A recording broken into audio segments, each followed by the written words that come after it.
3 ways to make people like you. I think spending time and making sure that you are smiling in interactions. I think that's a huge thing. Would you agree with that? Absolutely. I mean, from the moment that you meet somebody, there have been times where I've gone and I've been in a public setting, and I go and I'm introduced to an individual, and I go and shake their hand, right? And it's always stood out to me when an individual has actually looked me in the eye, smiled, and and told me their name. And so that stands out to me a whole lot more than somebody who just comes in and just has a dry face, or they just kind of, maybe they're not looking you in the eye and they just kind of introduce themselves to you. Or if you just walk into a room, when you walk into a room and you see people, you can look at somebody, they could have just a blank face, a blank stare, or they could have a smile on their face. And I choose to be the person, when somebody walks into the room, I want to be that smiling face. I want to be that warm welcome to that individual. Right. What's the acronym RBF?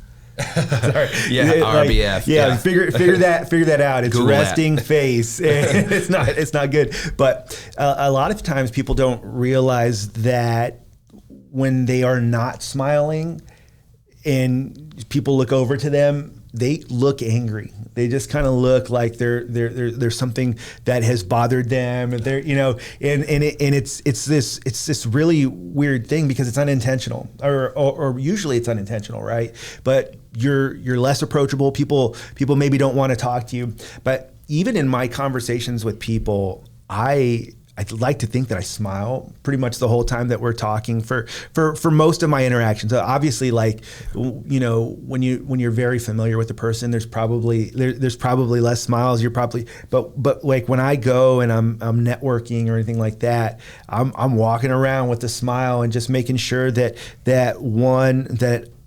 I seem approachable, or I seem like someone that they would want to talk to. And it's weird. It kind of goes against like a lot of the nature of people is to kind of be guarded and not smile. And so some of these things we have to go against our nature. Some of these things we have to go against kind of our natural inclination to not smile. And at first it seems like you're trying hard, and then it just becomes this natural thing. Like, this guy's just smiling all the time, right? Yeah, I feel like that's something that comes natural to me. I like to be warm. I like to be inviting. I like to be inclusive. I don't want anybody to feel like they're ever being excluded or being left out, because I don't know, I guess my mindset has always been, what if that was me? Wouldn't I want to come into a room or talk to an individual who's got a smiling face, who's got a warm smile, who's welcoming, who's inclusive? I would love that for me.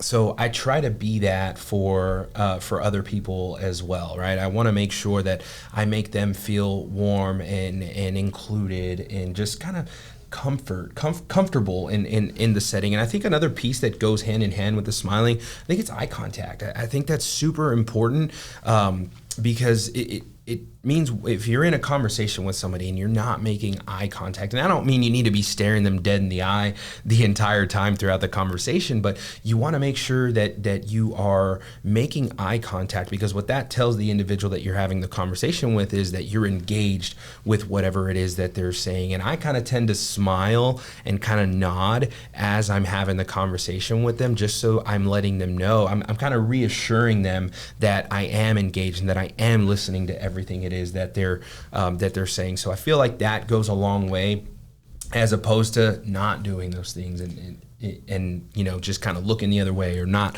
looking them in the eye when you're having the conversation with Absolutely. Them. You know what? I want to bring up you sent me a text the other day. You were watching the YouTube video of us doing this podcast. And you sent me a message. You're like, every time this is the face that you make, and every time I think what you're trying to tell me is that I need to shut up and stop talking or something, right? But And then my response was, no, honestly, like I was probably randomly like just thinking about randomness and not thinking I wanted you to stop talking. And it's these, that is, I mean, and we know each other very well. Like we're very familiar, Oscar and I. And so what does that say? If I know someone super, super well, and when I'm not smiling, people are naturally self-conscious. Like it's just we're always, most of us, there's some people who are kind of beyond us where they're like, I just don't care, and I think, man, good for you. I wish I could just not care whatsoever. But some people, they do care. And so, they're going to be looking at you. If you're in the middle of a conversation and you're not smiling, they might take that as you not liking them or not liking what they say, or man, do I have bad breath? Whatever. Like there's so many different thoughts start running through their mind. Yeah. So I think that kind of giving people that assurance in saying, hey, with your smile, you're saying a lot. Yeah. Man, I'm enjoying this conversation. I'm enjoying being here. And that goes a really long way. So if you like this clip, do me a favor, click right up here so that way you can watch the full podcast. And then also click right up here for more content just like this.